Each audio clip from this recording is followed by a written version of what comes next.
No podía tomar dos aviones y volar a Vilna sin una orden.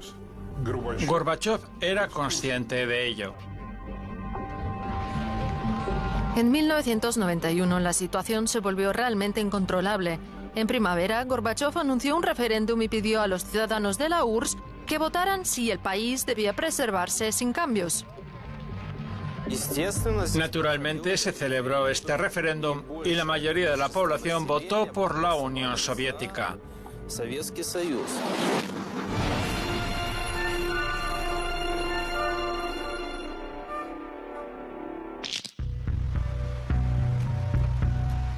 Transnistria es una estrecha franja de tierra que se extiende a lo largo del río Dniester.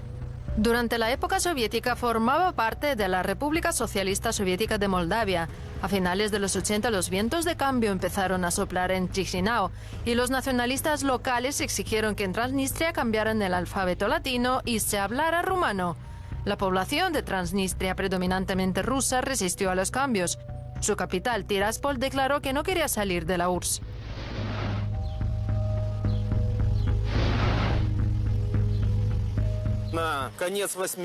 A finales de los 80, Moldavia, entonces soviética, decidió por alguna razón convertirse en romana. Empezaron a aparecer lemas nacionalistas como «Los rusos y los judíos fuera del Dniester» o «Maleta, estación de tren y a Rusia».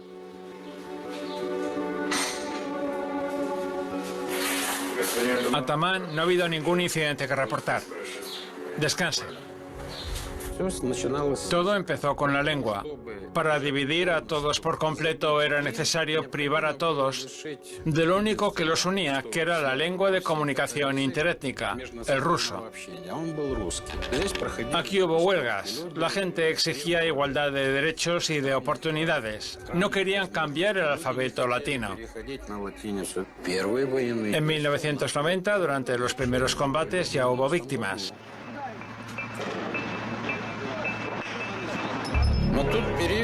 En aquel entonces Moscú lo consideraba un conflicto interno, porque recibía toda la información de Chisinau que decía: aquí hay algunos separatistas, pero estamos tratando de restablecer el orden constitucional. Al derramarse la primera sangre se desencadenó una reacción en cadena que llevó a 1992.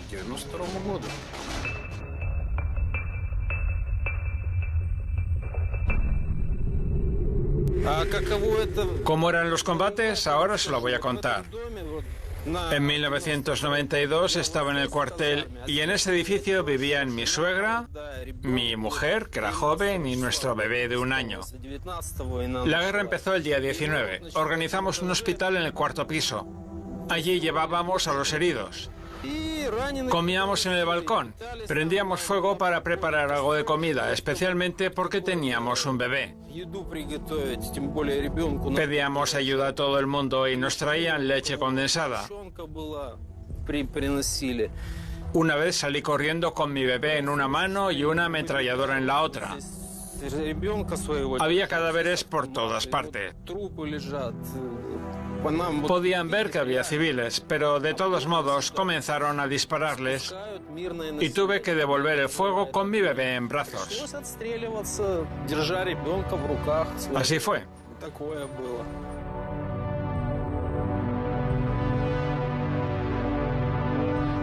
Moldavia nos considera separatistas. No estaría de acuerdo porque la Unión Soviética se disolvió en 1991 y Transnistria se creó en 1990, pero como parte de la Unión. No queríamos salir de la Unión. Estábamos a favor, pero Moldavia tenía otra visión. No salimos. Lo más interesante es que Transnistria no salió de la Unión Soviética. Aunque las repúblicas bálticas, Armenia y Georgia se unieron a Moldavia para boicotear el referéndum de Gorbachov, la mayoría de los ciudadanos soviéticos votaron a favor de la unión. Pero el presidente soviético se dio cuenta de que había llegado el momento de cambiar la dinámica de poder entre el gobierno central y las repúblicas. Anunció que estaban elaborando un nuevo tratado de la Unión, cuya firma estaba prevista para el 20 de agosto de 1991. El que ya hemos elaborado un nuevo tratado de la Unión y que se firme en un futuro próximo ya es un hecho. Si hubiera un loco que pudiera provocar la división del país, sería un desastre para esta nación y para el mundo entero. Y para los europeos también. Ni siquiera se lo puede imaginar.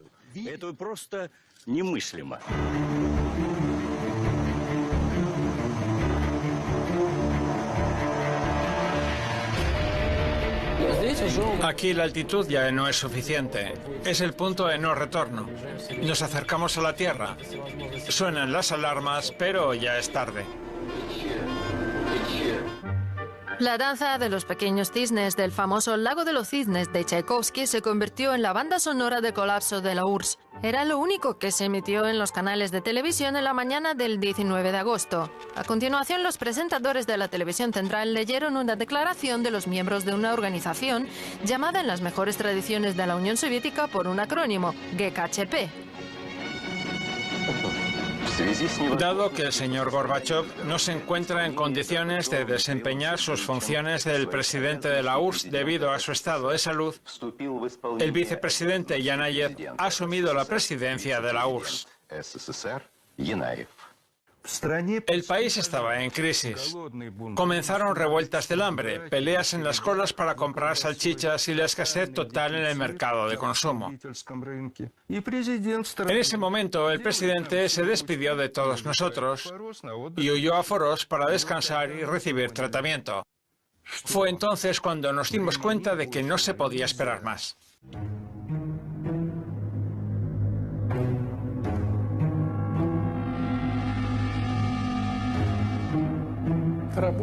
Esta es la oficina del señor Gorbachov. No ha cambiado desde entonces. Este es su escritorio. Esta es una mesa de trabajo donde había un equipo telefónico que fue apagado el día 18 a las 4 de la tarde. ¿Sentía miedo? Sí, por mi familia. Y por supuesto pensé que no sería solo mi familia la que sufriría. Se derramaría sangre, en definitiva, especialmente en un país tan grande como el nuestro, con todos sus... Arranca lentamente, pero si lo hace es difícil de parar y difícil de controlar. No nos guiamos por la lógica de la conspiración, la lógica de un golpe de Estado. Asumimos que Gorbachov volvería en un mes. Y por eso le dijimos, señor Gorbachov, va a mejorar la salud durante un mes. Te conocemos, nunca te abandonaremos, te creemos, quédate tranquilo y descansa.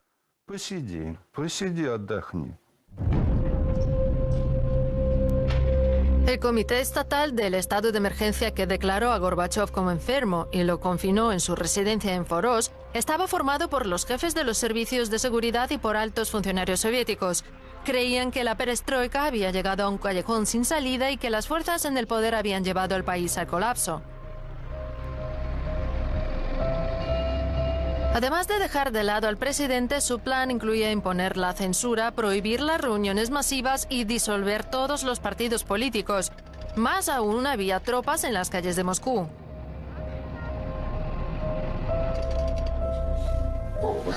¿Por qué no me avisaste antes? ¿No habría venido? No he estado aquí desde el 4 de octubre del 93. ¿Ni una vez? No. Por principio. ¿Se acuerda de lo que hizo el día 19? Claro. No sufro de amnesia. Mi ayudante llegó a las 6 de la mañana. Me dijo, señor Ruskoy, hay que ir de manera urgente a GKCHP. Llegamos aquí justo una hora después, a las 7. Todos los líderes prodemocráticos dirigidos por Yeltsin concurrieron a la Casa Blanca. Querían meter a Yeltsin en otro auto, pero dijo, de ninguna manera. Y salimos con una bandera. Se negó a ponerse el chaleco antibalas. Le pusieron un chaleco militar para protegerlo en el caso de que dispararan a las ventanas. Mientras estábamos de camino, adelantábamos caravanas de tanques y vehículos blindados, y los que estaban sentados en ellos nos saludaban. Los de la Junta que ha llegado al poder saben que, si pierden, no solo perderán sus puestos, sino que se sentarán en el banquillo de los acusados.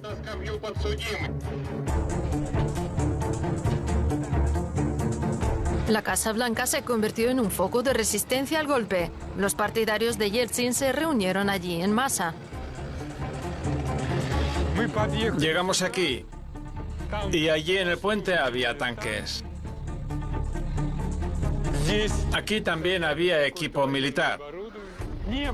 No había ninguna valla, pero había una cadena de personas que estaba preparada para cualquier cosa.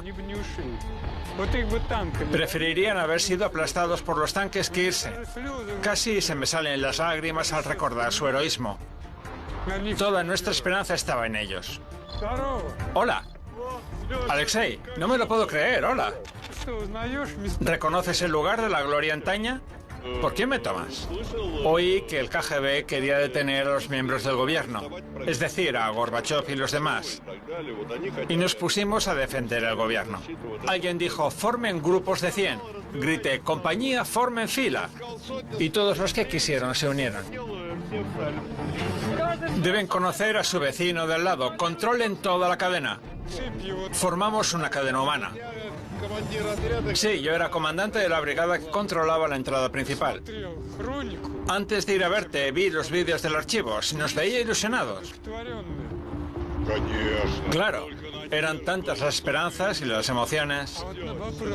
¿Pero de qué teníamos esperanzas? De todo. Del fin del poder soviético, de que todo saliese bien, maravilloso. Al cuarto día nos dijeron que la unidad Alfa iba a iniciar ese asalto de la Casa Blanca.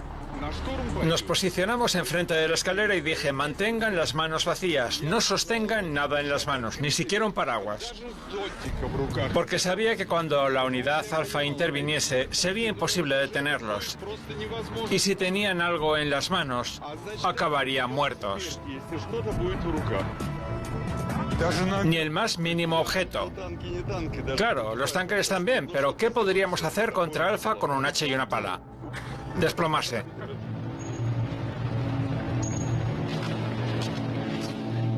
Aquella noche fue la más tensa. Los vehículos blindados ya estaban circulando por el anillo de los jardines y temíamos que saltarían al edificio. Pero el asalto no se produjo.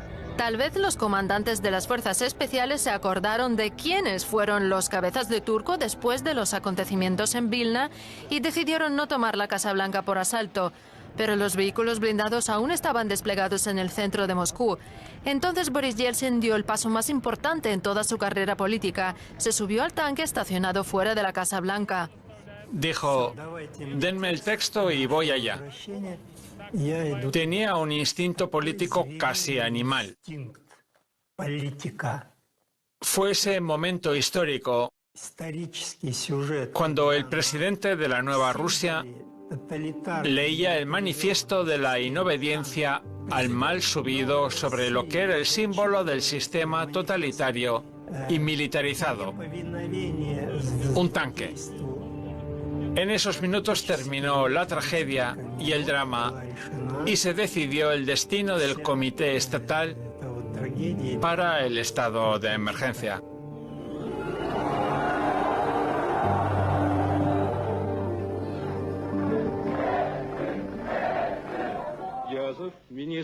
Mientras, los mismos dirigentes del GKChP parecían desconcertados y la rueda de prensa que organizaron fue un verdadero fracaso. ¿Dónde está Mikhail Gorbachev? ¿De qué está enfermo? ¿Y a quiénes apuntan los cañones de los tanques que estamos viendo en las calles de Moscú? La rueda de prensa fue condenatoria. La joven periodista de 18 años, Tatiana Malkina, les hizo una pregunta. ¿Son conscientes de que esta noche perpetraron un golpe de Estado? A Yanaev le temblaban las manos. Tuvimos claro que podíamos y debíamos resistirles. Mientras tanto, Alexander Roscoe, adjunto de Yeltsin y vicepresidente de Rusia, logró volar de Moscú a Foros, acceder a la residencia de Gorbachov y encontrarse con el líder soviético. Dunayev, el ministro del Interior, me dio a 20 hombres y volamos a Foros, él incluido.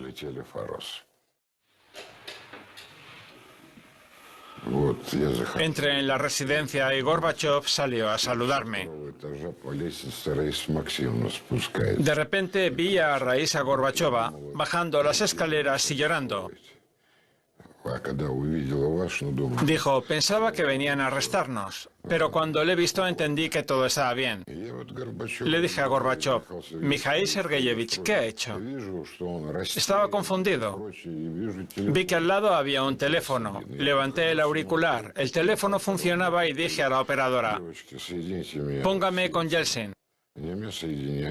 Le dije a Yeltsin, Boris Nikolayevich, estoy aquí con Gorbachov. En 2 horas vuelvo a Moscú. En aquel momento y también más tarde, muchos se preguntaban si Gorbachov sabía o sospechaba del golpe de Estado, incluso si el GKChP era obra suya. Gorbachov lo sabía todo.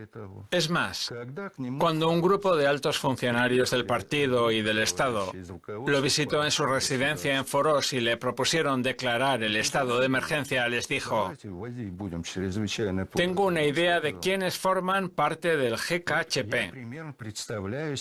Y escribió todos los nombres. Luego les dijo, ¿saben? No puedo hacerlo por ustedes. No puedo declarar el estado de emergencia. Así que váyanse al demonio. Estoy absoluta y completamente segura de que él no sabía nada y no estaba involucrado. Creo que fue una gran tragedia para él y para Rusia. Yo conocía bien a Mikhail Gorbachov y a su esposa Raisa. Y sé que hasta el final de sus días, ese fue uno de los momentos más terribles de su vida. Porque tanto él como ella eran muy conscientes de cómo podía acabar todo.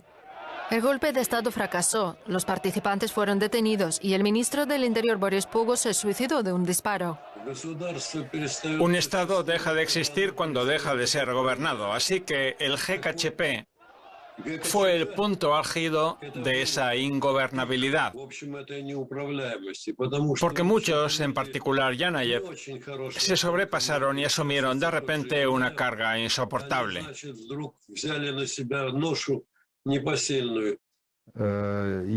Siento mi responsabilidad ante el pueblo por lo que pude y no logré hacer para salvar la Unión Soviética. Por muy ambicioso que suene hoy en día, me siento culpable ante el pueblo por haber fracasado en salvar el país.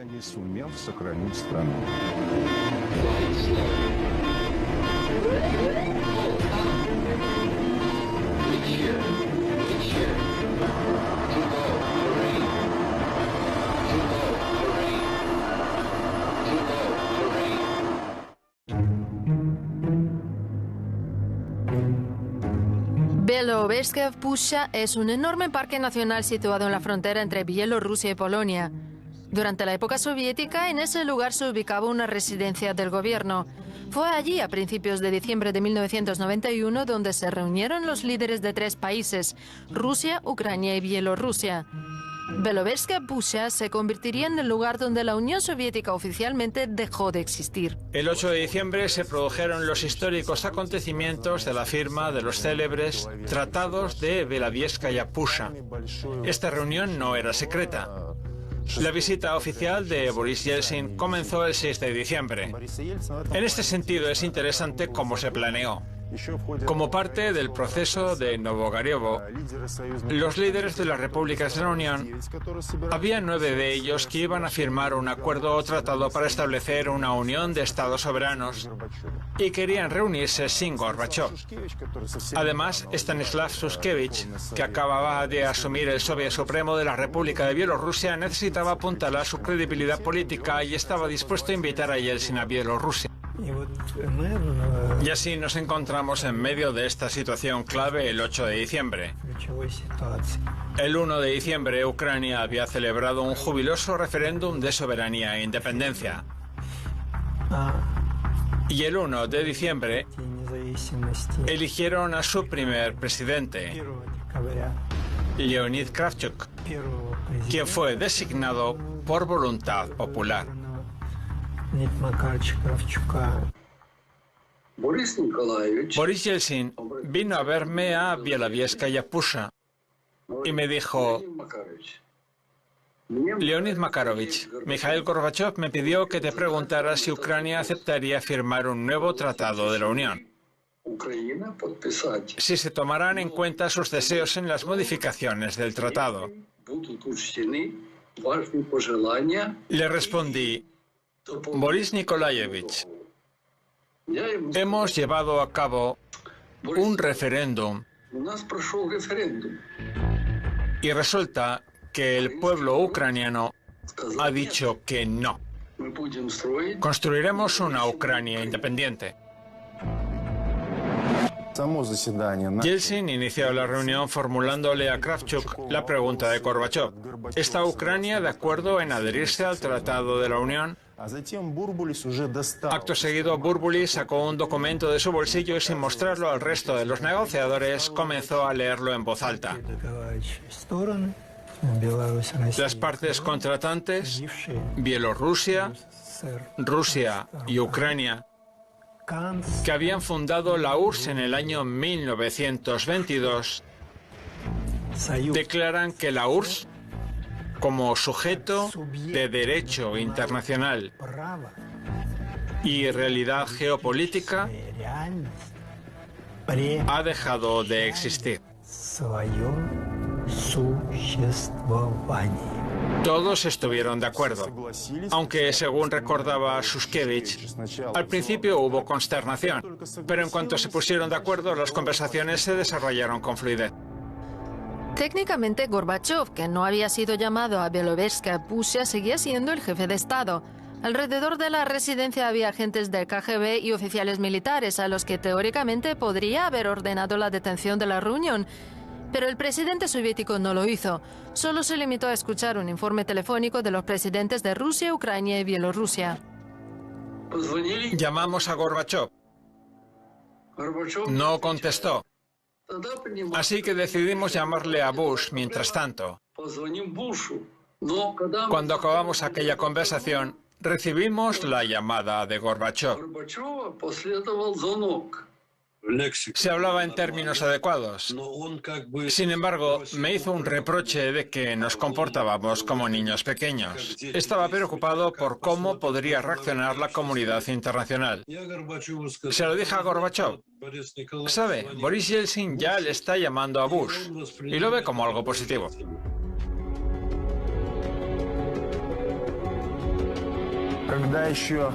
Cuando las negociaciones aún estaban en marcha en la sala de billar, aproximadamente a la 1 se pusieron grandes mesas blancas para la firma de los acuerdos. Después de las negociaciones, cuando ya estaba claro que Nazarbayev no vendría, se sentaron aquí Burbuly, Yeltsin, Kievich, Shushkevich, Kravchuk y Fokin. Y se llevó a cabo la firma según las normas diplomáticas, con la asistencia del Servicio de Protocolo del presidente ruso. Viktor Ilyushin estaba aquí presente. Se dieron la mano y luego hicieron una declaración a la prensa. El ambiente estaba muy animado, casi eufórico.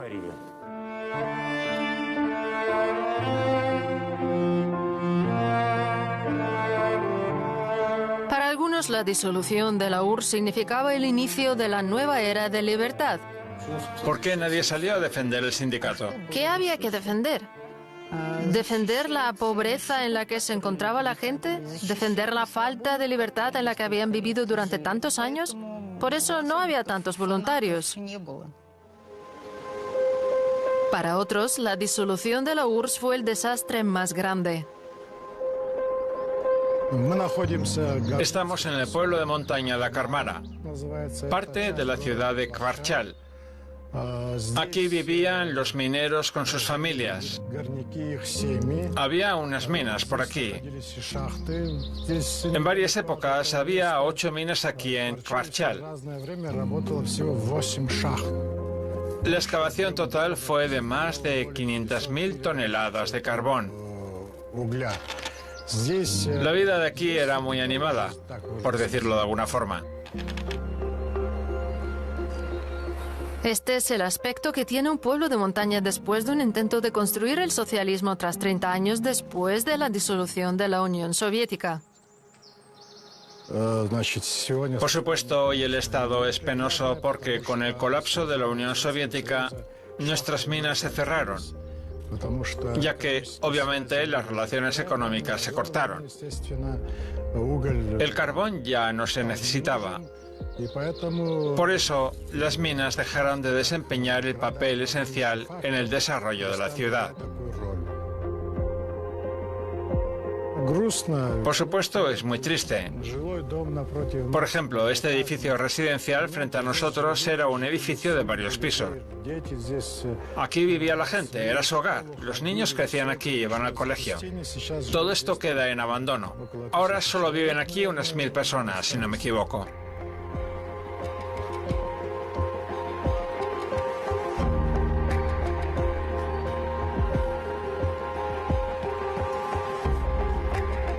El pueblo prosperaba en aquel entonces. Aquí había de todo, un restaurante, un almacén grande, un hotel y un hospital. En el hospital trabajaban los mejores médicos de Abjasia. Estaban todos aquí.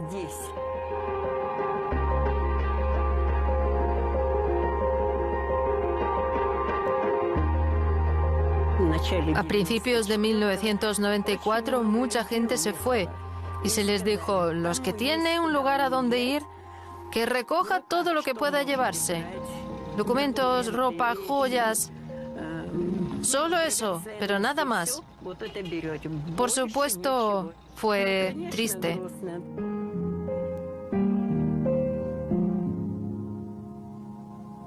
Era como si todo se hubiera derrumbado.